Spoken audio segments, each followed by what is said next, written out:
창세기 4장과 창세기 5장을 보게 되어지면 두 계보가 나옵니다. 하나는 4장에서는 가인의 계보가 나오고요. 5장에서는 아벨의 계보가 나옵니다.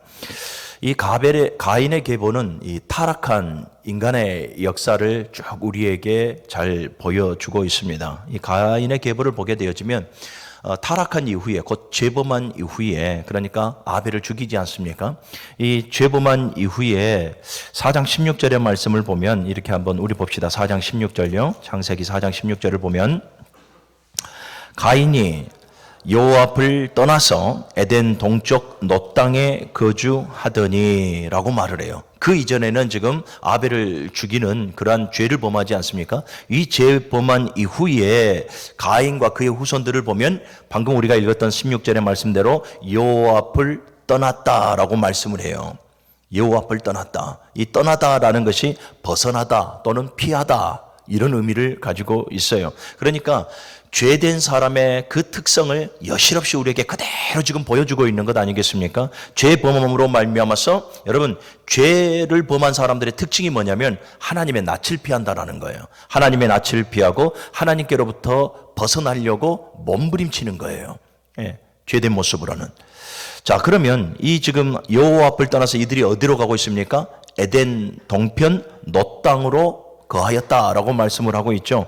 여러분, 에덴의 뜻이 무엇입니까? 기쁨이고 행복이란 뜻이잖아요. 그런데 이 기쁨과 행복, 하나님 에덴은 누가 창설하셨습니까? 하나님께서 창설을 하셨고 하나님께서 그 에덴 안에 기쁨의 목록들과 행복의 목록들, 이 토부, 가장 선한 것들로 하나님께서 이루어 놓으셨단 말이죠. 그런데 죄를 범한 이후에 보니 가인의 후손들을 보니 에덴을 떠나 에덴 동편 놋으로 갔더라라는 거예요.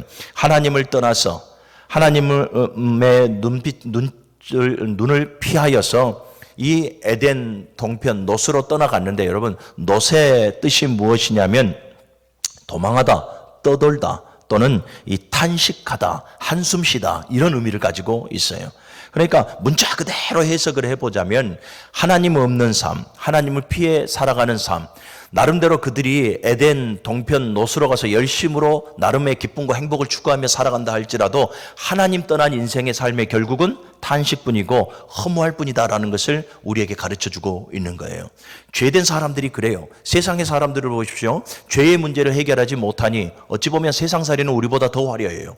우리보다 더 가진 것 많고 우리보다 더 누릴 것 많고 권세 명예 우리보다 더 사실은 더 악착같이 더 높이 쌓아둔 사람들 우리는 심심치 않게 볼 수 있을 것입니다. 그런데 하나님이 없는 백성이기에 그들의 인생의 말로는 결국은 탄식이고 결국은 슬픔이고 솔로몬이 말한 것처럼 헛되고 헛되며 헛되고 헛되니 모든 것이 다 헛될 뿐인 인생을 살아가는 거예요. 여러분 하나님 안에 기쁨이 있습니다. 하나님 안에 행복이 있고요. 하나님 안에 평안이 있습니다. 그리고 또 이 가인의 계보를 보면 죄를 범한 후에 여호와 앞을 떠나 에덴 이 동편 놋으로 갔고요. 그 다음에 하나님과의 관계의 끈을 놔버려요. 가인이 그의 아들 에녹을 낳고 성을 짓지 않습니까? 성을 짓는다라는 것은 하나의 도시를 형성해 나아가는 것이거든요. 하나의 도시를 형성함으로 말미암아서 성의 의미는 뭡니까? 지키고 보호하다라는 의미를 가지고 있어요. 그리고 자기 나름대로의 바운더리를 쳐버리는 것이거든요. 그러니까 하나님의 은혜가 아니면 설명되어지지 않는 이들이 이제 죄를 범하고 난 이후에는 하나님의 울타리 안에 거하지 아니하고 에녹성을 만들어서 자기들만의 울타리 안에 거하겠다라는 거예요. 이것이 또 죄된 사람의 특징이기도 해요. 하나님의 은혜를 거부하는 거죠. 죄가 뭡니까? 죄의 본질이 뭡니까? 살인하고 도적질하고 이런 건 죄의 열매들이고 현상들이에요. 죄의 본질은 하나님을 거부하는 것이고 하나님과 멀어져 버리는 것이에요. 그러니까 이 지금 가인의 후손들은 여러분 하나님과의 관계의 끈을 완전히 놔버려요. 어리석고 미련한 자들이 되어져서 그 마음에 이르기를 하나님이 없다 말하는 이들처럼 하나님이 없는 백성으로서의 삶을 살아가요. 더 나아가서 하나님의 은혜의 대용으로 성을 구축하며 살아가요. 하나님의 은혜의 바운더리 안에 살아가야 될 존재들이 하나님의 은혜를 거부하고 그 대용으로 성을 만들어서 자기들만의 삶을 엮어 나아가려고 하더라라는 겁니다. 그리고 이 가인의 후손들은 지극히 인간 중심의 문화를 형성하며 나아가요. 아까 에녹성을 쌓았죠. 그리고 이들이 가축치는 자의 시조가 되어집니다. 그리고 악기를 만들어요. 그래서 음악의 시조가 되어지고 또 더 나아가서는 이 철기 문화를 형성해 나아가요. 그러니까 모든 인간의 그 편의를 위해서 모든 것을 만들고 시작하는 시조가 되어져 버렸어요. 그래서 결국은 하나님 중심의 문화가 아니라 인간 중심의 문화를 형성하며 나아가는 그러한 계보가 되어졌더라라는 거예요. 결국은 타락한 계보를 우리에게 좀 말씀해 주고 있는 거죠. 여러분, 가인의 후손은 죄를 범하였고, 죄를 범한 이후에 무엇을 해야 됩니까? 죄를 다스리면서 하나님 앞에 철저하게 회개하면서 하나님 앞으로 돌아와야 돼요. 죄를 범하고 영적인 침체가 오고 더 나아가서 모든 것에 시험이 들어서 방황할 수도 있으나 하나님 앞으로 돌아와야 한다라는 거예요. 그래야 그들이 살 길이고 그래야 에덴이 회복이 되어지는 거예요. 기쁨과 행복이 회복이 되어지는 거예요. 그런데 이들을 보면 하나님을 떠나 살아버려요. 하나님을 거부하며 살아가게 됩니다. 사랑하는 여러분, 우리도 가인처럼 우리들도 날마다 사실은 죄 범하며 살아가고 있지 않습니까? 나는 아니라라고 말하지만 무지중에도 우리는 죄를 범하면서 살아가고 있거든요.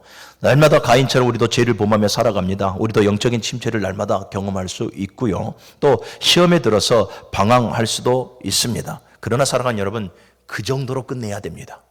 그 정도로 끝내고 하나님의 은혜의 품으로 돌아오는 지혜가 우리에게 있어야 될 줄로 믿습니다. 그 정도 선에서 멈추고 그 정도 선에서 끝내고 하나님 앞에 회개하여 돌아와서 하나님과의 관계를 회복하고 그래서 내 안에 에덴이 회복이 되어져야 합니다. 그런데 우리는 가인의 후손들의 그 어리석음이 계속 우리에게 우리에게 약함으로 작용을 해요. 하나님을 찾지 않습니다. 스스로가 모든 문제를 해결해 보려고 하고 스스로가 나만의 성을 구축하며 살아가게 됩니다. 지극히 자기중심적인 삶을 살아가고 있죠. 그리 되어져서는 안 되는 거죠.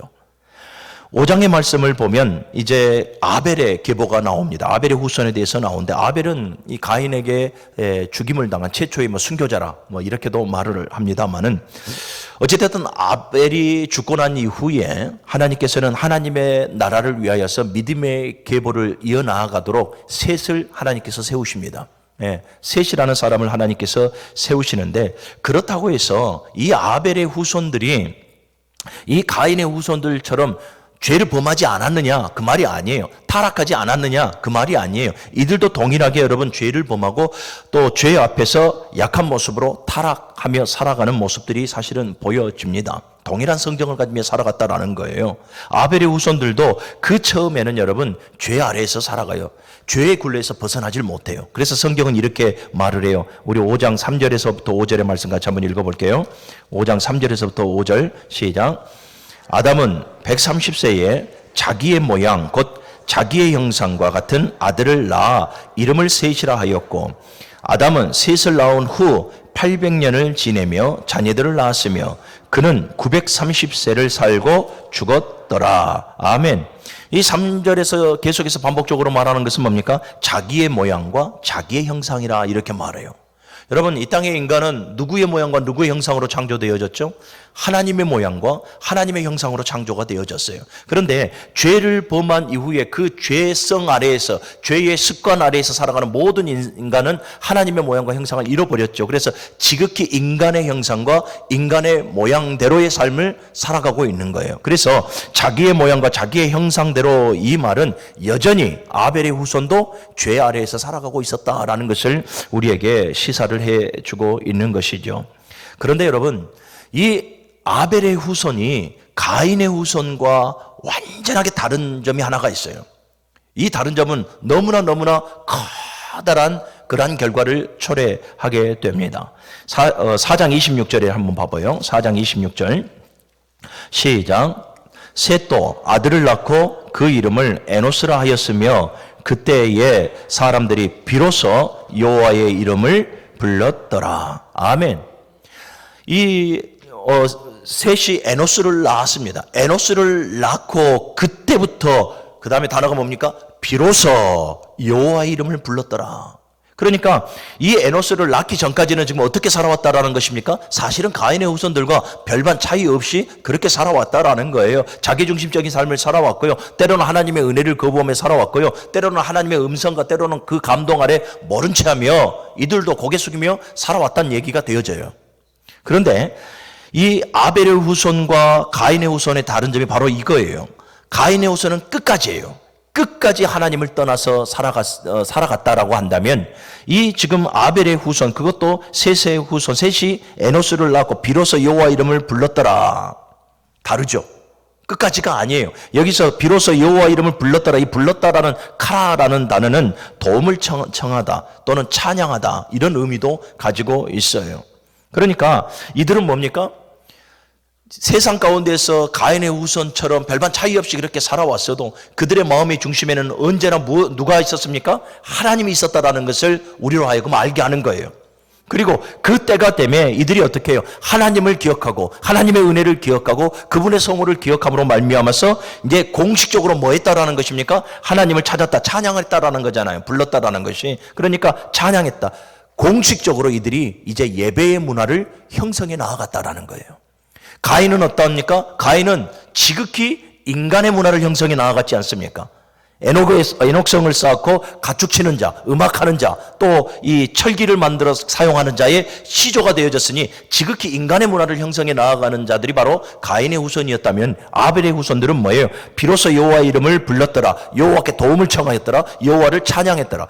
공식적으로 이들의 후손은 예배의 문화를, 제사의 문화를 형성해 나아갔다라는 뜻이 되는 것입니다. 다르죠? 달라요.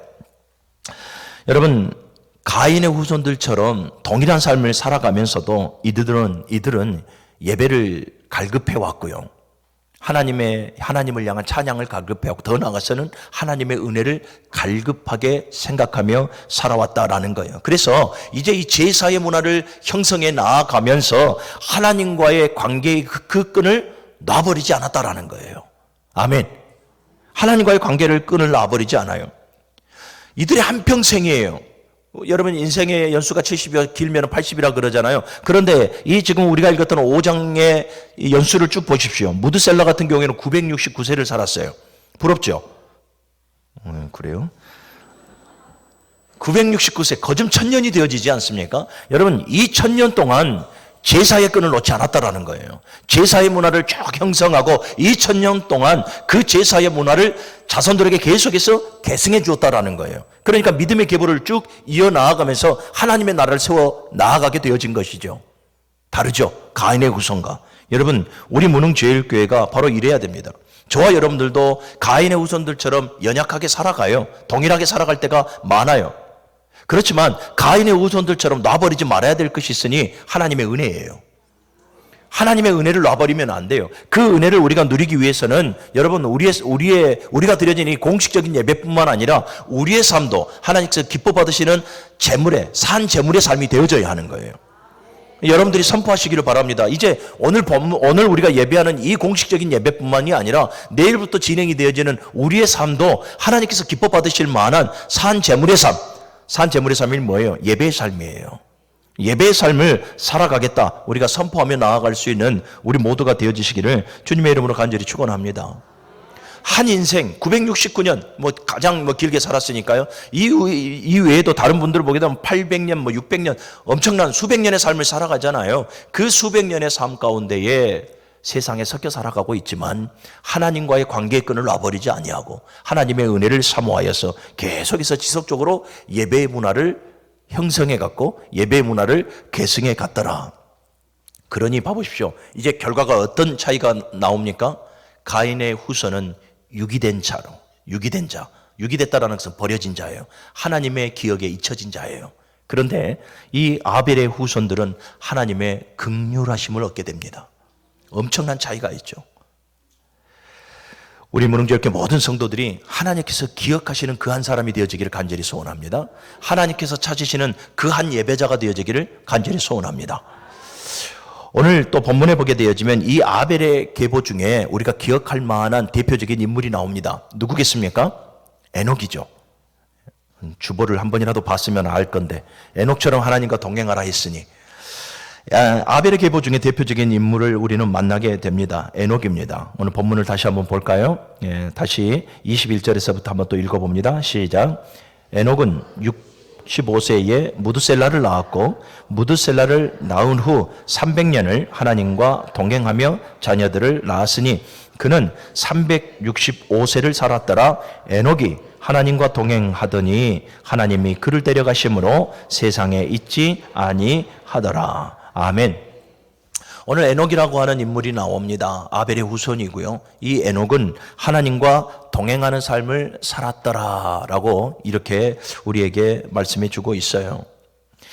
다시 가인의 후손과 아벨의 후손에 대해서 잠깐 좀 말씀을 드릴게요. 이 가인의 후손, 여러분 가인의 후손은 하나님께서 기억해 주시지 않습니다. 그들의 인생을요. 그래서 4장을 여러분들 가만 보면 가인의 후손들은 낳고 죽고 낳고 죽고 낳고 죽고 낳고 죽고로 끝나요. 낳고 죽고. 그러니까 이들이 몇 년을 살았더라에 대한 말씀은 없어요. 그러니까 몇 년을 살았다, 연수가 나온다라는 것은 성경에 기록해 놓은 것은 뭡니까? 하나님께서 그들의 연수를 기억해 주신다라는 거잖아요. 그런데 가인의 계보에는 그 연수가 보여지지가 않아요. 아벨의 계보에만 유일하게 낳고 몇 년을 살고 죽었더라, 낳고 몇 년을 살고 죽었더라, 그들의 삶의 연수가 기록되어져 있어요.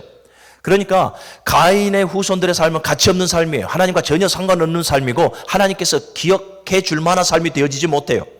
유기되어져 버렸으니. 그런데 아벨의 후손들의 삶을 보니 낳고 몇 년을 살았더라 기록되어져 있습니다. 이는 하나님을 붙들고 살아가는 삶, 정말로 신락같이 연약하고 정말로 연약하지만 그럼에도 하나님의 은혜를 사모하고 그럼에도 계속해서 하나님 앞에 제사의 문화를 꼽혀 나아가는 그러한 이 아벨의 후손들, 늘 하나님과 동행하는 삶을 살아가고 있는 그들의 삶을 하나님께서 인정하고 기억해 주시었다.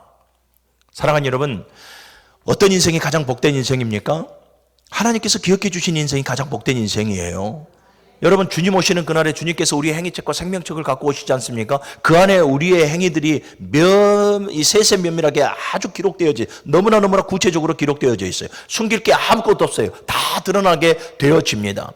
그리고 생명책에 구원받은 자들의 이름이 기록되어져 있는 것이고요. 사랑하는 여러분, 생명책에 행위책에 기록해 놓는다라는 것은 뭡니까? 기억하신다라는 거예요.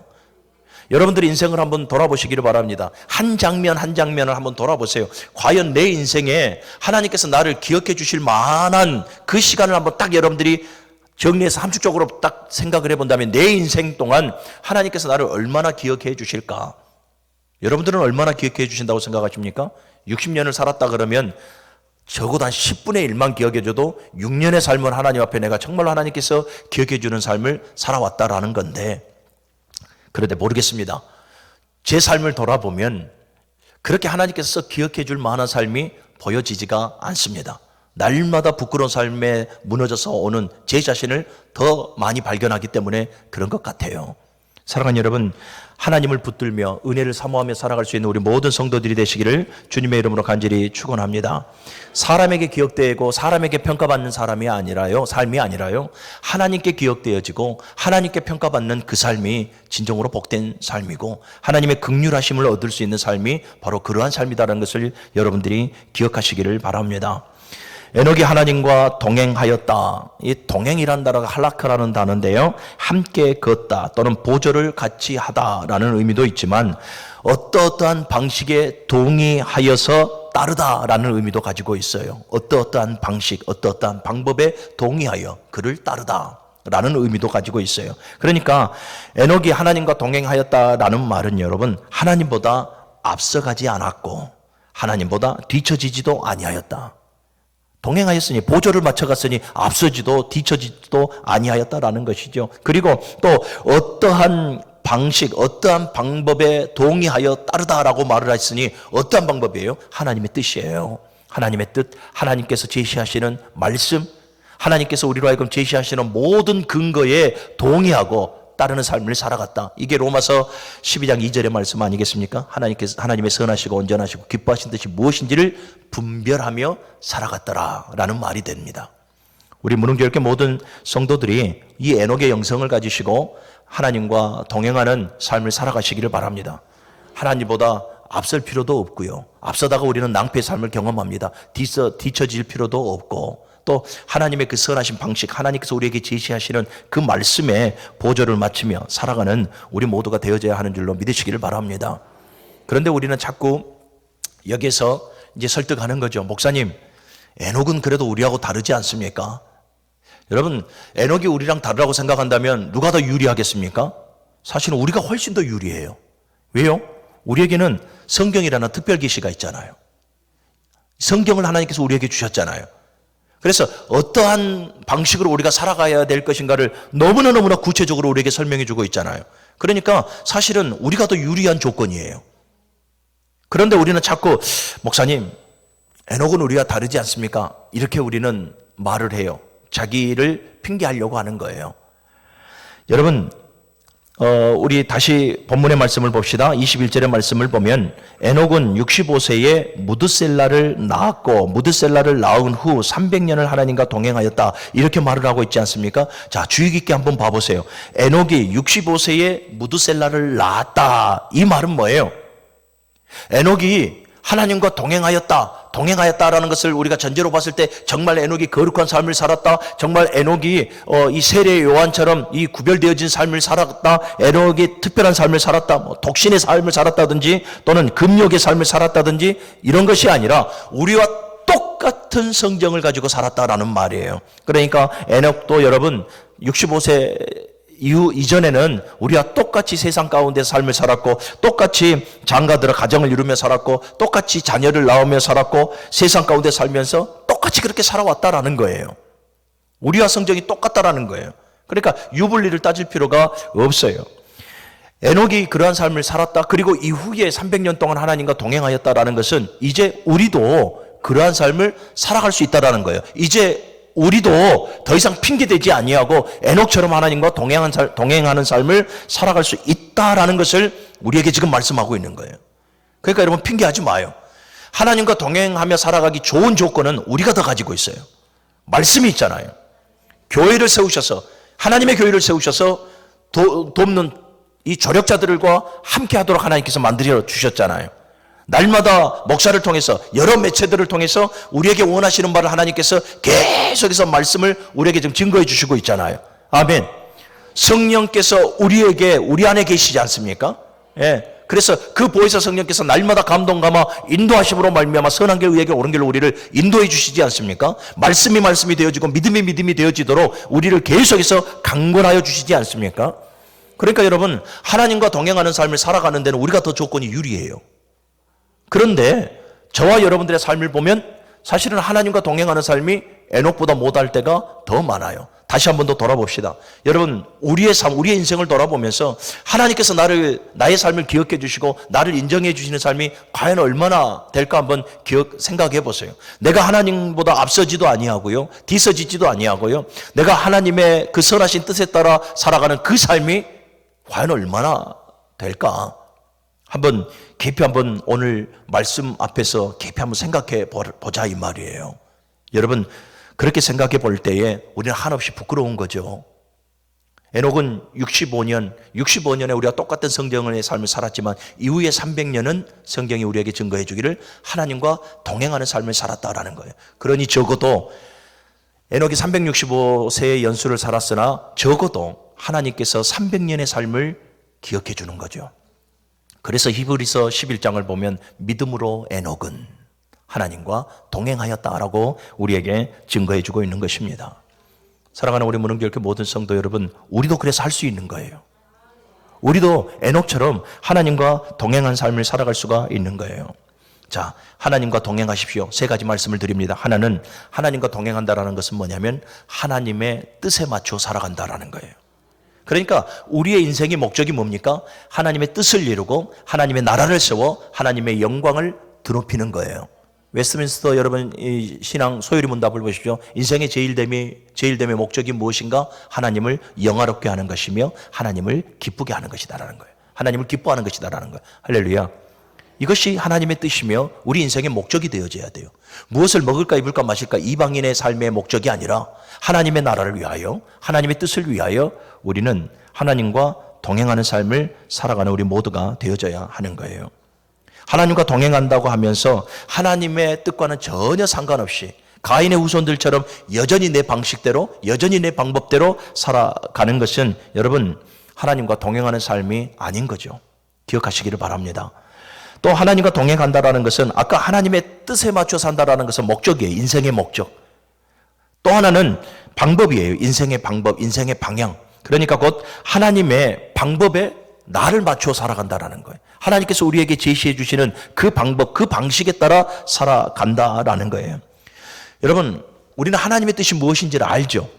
하나님의 그 선하신 뜻이 죽어가는 영혼들에게 복음을 증거하고 하나님의 나라를 세워 나아가는 것이며 주님의 피값 주고 세우신 몸된 교회를 아름답게 하나 되어 세워 나아가는 것. 이 모든 것이 다 하나님의 선하신 뜻입니다. 그런데 하나님의 선하신 뜻을 우리는 너무나 잘 알고 있는데 그 방식에 있어서 그 방법에 있어서 다르다면 결국은 이 역시도 우리는 하나님과 동행하지 못하는 거예요. 너무나 안타깝게도 우리는 목적을 너무나 잘 알잖아요. 교회를 세워 나아가고 나라를 더욱더 확장해 나아가고 하나님의 영광을 드높인다는 이 공동의 목적 아래에 살아가고 있는데 방법이 다 달라요. 방법이 다 자기 열심, 자기 자아, 자기 소견에 오른 대로 자기 각기들마다 방법이 달라요. 그러니까 불협화음이 나오는 것이고 그러니까 분쟁이 생기는 거예요. 고린도 교회가 그랬잖아요. 고린도 교회가 당파가 주어지고요. 고린도 교회가 은사주의, 율법주의, 권위주의 나뉘어져서 스스로의 제각기 고린도 교회를 세워 나아가는 목적은 같은데 방법이 다르다 보니까 결국은 교회가 하나 되어지지 못하고 분열, 분쟁 가운데 몰아가게 되어지지 않습니까? 사랑하는 여러분, 하나님의 목적, 하나님의 뜻을 우리가 깨닫는다면 방법도 동일해야 돼요. 그것이 하나님과 동행하는 것임을 여러분들이 기억하시기를 바랍니다.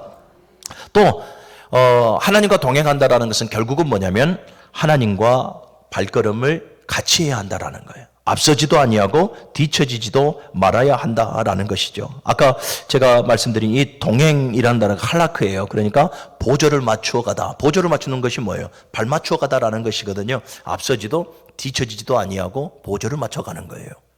이스라엘 백성들이 출애굽을 하고 난 뒤에 가장 먼저 대적을 만납니다. 그게 누굽니까? 아말렉이죠. 이 아말렉 군대가 광야의 삶을 살아가고 있는 이스라엘 백성들을 쳐들어올 때 어떻게 쳐들어옵니까? 그 접근 방식이 하나님께서 애굽의 바로 초강대국이었잖아요. 태양의 신처럼 여겼던 그 바로를 꺾어버리고 하나님의 능력으로 말미암아서 이스라엘 백성들을 출애굽해 와요. 그러니 주변에 아말렉뿐이었겠습니까? 주변에 많은 국가, 많은 민족들이 이스라엘 백성들 비록 나라 없지만은 그 민족을 두려워하지 않습니까? 그런데 아말렉이 쳐들어와요. 잘 알죠? 예. 그런데 아말렉이 쳐들어온 이유가 뭡니까? 정면으로는 쳐들어올 수가 없는 거예요. 뒤에서 멀찌감치 보니까 뒤에서 처진 자들이 보여요. 병약한 자들, 노쇠한 자들, 뒤에서 처진 자들이 보여서 그들을 공격하니 그들이 뭐예요? 담대해지는 거죠. 그래서 정면으로 이스라엘 백성들을 쳐들어왔음을 우리는 성경을 통해서 보게 되어져요. 여러분, 뒤에서 쳐졌다라는 것이 우리에게 시사해 주는 것이 뭡니까? 끝까지 하나님과 보조를 맞추지 못했다라는 거예요. 끝까지 하나님과 보조를 맞추지 못하고 나는 이제 연수가 있으니까, 나는 피곤하니까, 나는 약하니까 좀 쉬었다 갈까? 여러 가지 다양한 방법들이 있었을 것 아닙니까? 여러 가지 다양한 생각들, 여러 가지 자기만의 그러한 이 생각들을 가지고 이 거룩한 무리와 거룩한 공동체와 함께 동행을 해야 함에도 뒤에서 처지고 말았다. 그래서 결국은 아말렉에 의해서 공격을 당하고 말아요. 여러분, 우리는 하나님과 보조를 맞춰야 될 줄로 믿습니다. 앞서가다가 낭패당할 필요도 없어요. 뒤쳐져서 여러분 완전히 우리의 신앙이 완전히 후퇴되어질 필요도 없어요. 하나님과 보조 맞춰 살아가면 되는 거예요. 하나님께서 가라 하면 가고요. 하나님께서 서라 하면 서면 돼요. 그것이 또 믿음이에요. 그것이 하나님과 동행하는 것이고요. 여러분, 이스라엘 백성들 보십시오. 광야의 40년의 삶을 살아가잖아요. 광야의 삶이 여러분 딱 내 체질이다 이렇게 말한 사람이 어디가 있었겠어요? 추위와 싸워야 되죠. 더위와 싸워야 되고 굶주림과 목마름과 여러 또 주변에 이 도적대들은 얼마나 많아요. 사막이니. 그리고 갈 바 모르잖아요. 길이 보여지는 것도 아니고. 하나님께서 약속해 주신 약속의 땅 가나안은 있는데 그 가나안에 언제 들어가야 되나 내적인 갈등은 없었겠냐라는 거예요. 그러니 이 광야의 삶을 살아가고 있는 이 이스라엘 백성들 왜 그들이라고 가나안 땅 빨리 들어가고 싶지 않았겠냐라는 거예요. 그러죠? 그런데 여러분, 그 광야의 삶 철저하게 하나님께서 그들을 인도하셨음을 믿으시기를 바랍니다. 불기둥과 구름기둥이 그들을 인도해요. 그리고 성경을 보니까 이 불기둥과 구름기둥이 그 장막에 머물 때에 이스라엘 백성들이 앞서가지 않아요. 그리고 불기둥과 구름기둥이 인도할 때에 모든 성막과 모든 그들의 이 천막들을 다 거두고 그 불기둥과 구름기둥의 인도함을 받아 가더라라는 거예요. 뭡니까? 동행하는 거죠. 이것이 동행하는 거예요. 보조를 맞춰가는 거. 예. 기도 생활을 예로 한번 드려볼게요. 우리가 열심으로 기도 생활하는데 아까 오전에도 잠깐 설교 중에 말씀드렸습니다마는 기도 생활을 하면서 우리는 응답이 더디다고 되게 하나님 앞에 원망하고 불평하고 푸념할 때가 되게 많아요. 기도했으면 하나님의 때를 기다릴 수 있어야 되는데 우리는 자꾸 하나님보다 앞서가려고 하는 조급함들, 그러한 것들이 있기 때문에 우리는 결국은 낭패당하고 실망하고 좌절하며 살아가게 되어지는 거죠. 여러분, 기도의 생활화도 마찬가지거든요. 기도의 생활화도 하나님과 보조를 맞춰가야 되는 거예요. 하나님의 때를 기억하고, 그래서 우리는 뭐 해야 돼요? 늘 인내의 영성을 가지고 믿음의 확신을 가지고 기도의 수고를 아끼지 아니하며 살아가는 기도의 생활을 이루며 살아가야 되는 거예요. 그런데 우리는 자꾸 하나님보다 앞서가는 거죠. 내 소원이 빨리 지금 이루어져야 되는데 내 현실이 지금 암담한데 지금 하나님 뭐 하시냐라는 거예요. 그래서 우리는 하나님보다 앞서가려 하다가 낭패를 당하고요. 실망하게 되어지는 것이고, 그래서 기도의 생활을 포기해요. 하나님과 동행하는 삶을 포기하고 말더라라는 거예요. 그런 어리석음이 우리에게서 없기를 간절히 소원합니다. 사랑하는 여러분, 에녹이 하나님과 동행하였다. 다시 한 번 더 21절의 말씀을 보면 또 하나의 은혜를 깨닫게 되는데요. 에녹은 65세에 무드셀라를 낳았고 무드셀라를 낳은 후 300년을 하나님과 동행하며 자녀를 낳았더라라고 말씀을 합니다. 에녹이 65세에 무드셀라를 낳고 그 후 하나님과 300년을 동행했다. 이 말을 여러분 이제 뒤집어서 한번 생각을 해보자라는 거예요. 이 말을 뒤집어 보면 에녹이 300년 동안 하나님과 동행했지만은 65년의 삶은 그렇지 않았다라는 것을 우리에게 말해주는 거예요. 65년의 삶은. 그러니까 하나님과 동행하기 전의 삶은 여러분 똑같은 우리와 성경을 가지고 똑같이 자신의 뜻에 맞춰서 자신의 방법대로 하나님과 보조를 맞추지 아니하며 그냥 하나님보다 앞서가거나 하나님보다 뒤처지는 삶을 살아갔다라는 거예요. 에녹의 삶도요.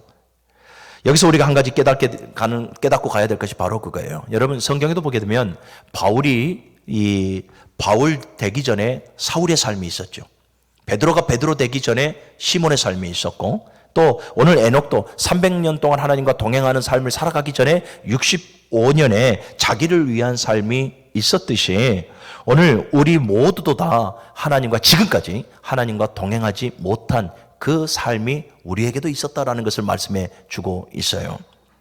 자, 그런데 여러분 봐보세요. 에녹은 65년의 삶을 과감하게 버려버립니다. 에녹이 한 200년을 살고 65년을 살고 나머지 이 삶을 살았다라 이게 아니잖아요. 65년을 살고 이후에 300년 동안 하나님께 동행하였다. 65년 우리와 똑같은 삶을 살아갔습니다. 하나님보다 앞서가고 하나님보다 뒤처졌고요. 자기중심적으로 삶을 살아갔고 똑같은 우리의 성정을 가지고 살아갔던 에녹이었어요. 그런데 에녹은 65년의 삶을 과감하게 버려버리고 이후 300년 동안 하나님과 동행하는 삶을 살았더라. 여러분 이제라도 늦지 않았다라는 거예요. 할렐루야.